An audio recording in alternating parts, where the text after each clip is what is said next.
لیکن ہوتا کیا ہے، ہوا یوں کہ وہ رسید لے کے روڈ پہ اس لیے نکلے کہ جب وہابیوں نے سعودیہ ریال کے اوپر جب ایک ایک مہینے میں 2 منزلہ عمارت تیار کر دی تو ان کے مدرسے میں کہیں میری قوم کے بچے نہ چلے جائیں، کہیں میرے بچوں کا ایمان خطرے میں نہ پڑ جائے، کہیں میری قوم کے بچوں کا ایمان نہ لوٹ لیا جائے ان کے مدرسے میں، اس لیے میری قوم کا عالم نکلا ہے تاکہ بچے میرے سنیوں کے سنی مدرسے میں پڑھتے رہے، تاکہ میری قوم کے بچے اس مدرسے میں پڑھتے رہے، اس لیے وہ رسید لے کر کے باہر نکلا۔ عید کے دن تمہارے بچے سوئی کھائیں اور عالم جا کر کے صدقہ فطر اکٹھا کرتا پھرے، بقرعید کے دن تمہارے بچے گوشت کھائیں اور عالم جا کر کے قربانیوں کی کھالیں اکٹھی کرتا پھرے، عید رمضان کے مہینے میں تم سحری کھا کر کے افطار کر کے تراویح کی نماز پڑھ کے آرام سے سو جاتے ہو اور عالم بمبئی کے سیٹوں کے گھروں کے چکر لگاتا ہے۔ ایک ہی درد ہے نا کہ رسول اللہ کی درسگاہ آباد رہے، رسول اللہ کا مدرسہ آباد رہے۔ یاد رکھو بسولی والوں، اپنے لیے مانگنا ذلت ہے، مدرسے کے لیے مانگنا باعث عزت ہے۔ سبحان اللہ، نعرہ تکبیر، نعرہ رسالت، مدرسہ فیضان رضائے مصطفیٰ، نعرہ تکبیر۔ مدرسوں سے حافظ قرآن پیدا ہے، حافظ قرآن کی شان میں نے آپ کو بتا دی۔ اب آخری بات سن لو قرآن کی حدیث پاک کی روشنی میں، کوئی بھی بات ادھر ادھر کی میں ہنسی مذاق کا قائل نہیں ہوں، میں چاہتا ہوں ممبر رسول سے ہنسی مذاق کے جملے نہ کہے جائیں کیونکہ اس کا تقدس، اس کی حرمت کو برقرار رکھنا چاہیے۔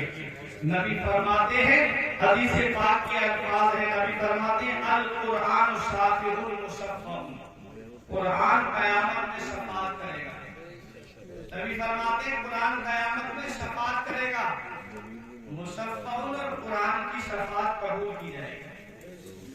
قرآن نے جس کے تعلق سے شفاعت کر دی، حدیث پاک کے الفاظ ہیں وَمَنْ جَعَلَهُ أَمَامَهُ قَادَهُ إِلَى الْجَنَّةِ، قرآن کو جس نے آگے رکھا، یعنی آگے رکھنے کا مطلب جس نے قرآن کے فرمان پر عمل کیا، فرامین پر عمل کیا، قرآن اس کو جنت میں لے جا کے چھوڑے گا۔